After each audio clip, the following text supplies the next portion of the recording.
Hello and welcome back to my DIY guide to creating your very own website.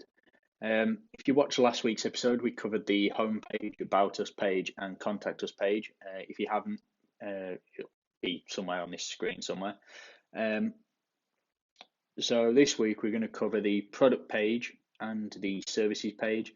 Now, most businesses will have one or the other, either a product page or a services page. Some businesses will have both. Um, so it depend on which type of business you are and what your business offers will depend on which one of these you will want to add to your website. Um, so first off, I'm going to talk about the products page. Uh, this is very self-explanatory. It's where you showcase all of your products or programs that you offer to people. So to me, a product is anything that you sell online that is not private consulting. So it can include a huge range of products, including group coaching, events, digital products, online courses, and of course physical products that you then send out to the customer. So there's a number of ways that you'll often see product pages named. So there'll be programs, products, shop, training, just depending on what you have, what your business offers. So a good starting point for this is list the first three products that you'd want to list on your website, and write a catchy headline, a description, obviously pricing, um, and how your customers can actually use that product. So is it if it's a digital download, do they pay for it and then it gets emailed to them? Or if it's a physical product, is it a 7 day shipping time or is it next day shipping? Um, so having those in place will help alongside this. So you can also add, if you sell physical products, for example, a delivery and or postage and packaging page on your website will be massively helpful as well.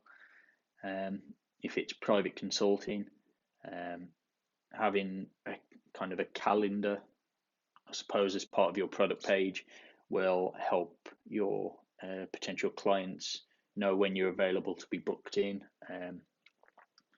what your areas of specialty are, and that can kind of link back then to the about us page.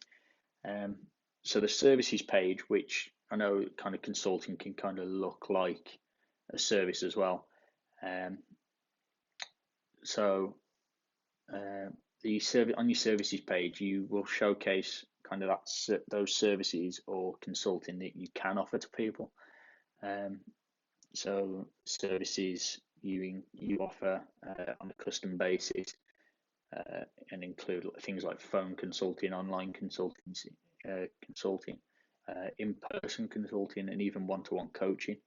Um, these Providing these services for people is a great way to transition from, say, like a corporate job, and become an entrepreneur whilst still using those skills that you've gained, and that you've built up over time.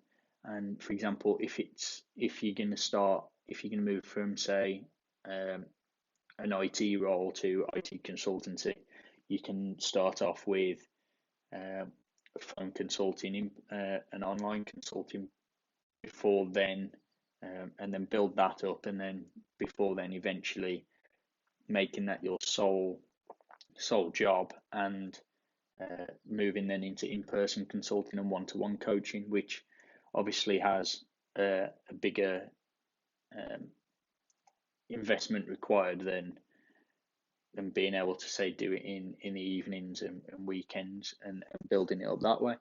Um, so with your services page, you might see it called a number of different things. So services, private coaching, work with me.